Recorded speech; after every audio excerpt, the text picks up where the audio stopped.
Selim El Medeb, on vous retrouve, vous êtes notre correspondant dans la région. Alors depuis quelques minutes, il y a des avancées extrêmement concrètes à Alep.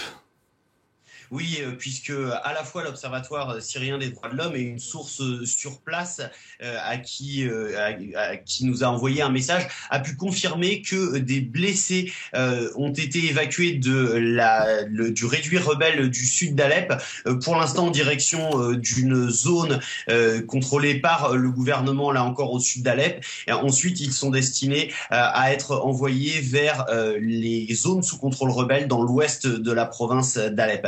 Alors il faut dire que les armes se sont tues aux petites heures du matin en Syrie et surtout autour d'Alep, alors que les combats avaient continué jusque dans la soirée hier, des combats qui avaient permis aux forces pro-gouvernementales de progresser encore et de reprendre la moitié du quartier de Saladin, un des derniers encore aux mains de Soukari, un des derniers encore aux mains des rebelles. En tout cas, cet accord doit aussi voir l'évacuation de blessés, cette fois de deux villages qui sont situés au sud-est d'Alep, les villages de Foua et de Kefraya, et qui sont cette fois encerclés par les rebelles. C'était une des raisons majeures de l'échec de la mise en place de l'accord hier, une nouvelle condition posée par l'Iran pour que l'accord puisse bien avoir lieu. Donc il devrait aussi y avoir des évacuations depuis ces deux villages à majorité chiite encerclés par les rebelles dans la province d'Idlib.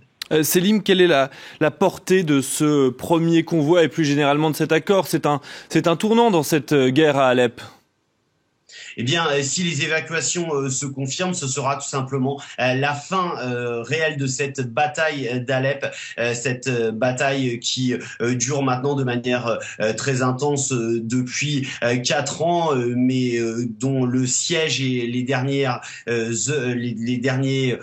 moments se sont joués particulièrement au cours de ces 6 derniers mois. En tout cas, cela eh bien signifierait tout simplement la plus grande victoire pour le régime depuis le début du conflit. Un régime qui se trouve maintenant dans une situation où on voit mal comment il pourrait être vaincu militairement sur le terrain, et cela a des conséquences pour la Syrie, mais aussi au niveau régional et international. Au niveau régional, l'Iran s'en trouve considérablement renforcé, alors que les soutiens de la rébellion que sont les monarchies du Golfe et la Turquie, elles semblent se concentrer sur des combats dans leur voisinage, pour le Golfe au Yémen, pour la Turquie vis-à-vis des Kurdes. Et puis enfin, au niveau international, l'arrivée au pouvoir de Donald Trump pourrait indiquer un rapprochement avec la Russie et donc un possible retour en grâce, l'avenir le dira, du régime syrien.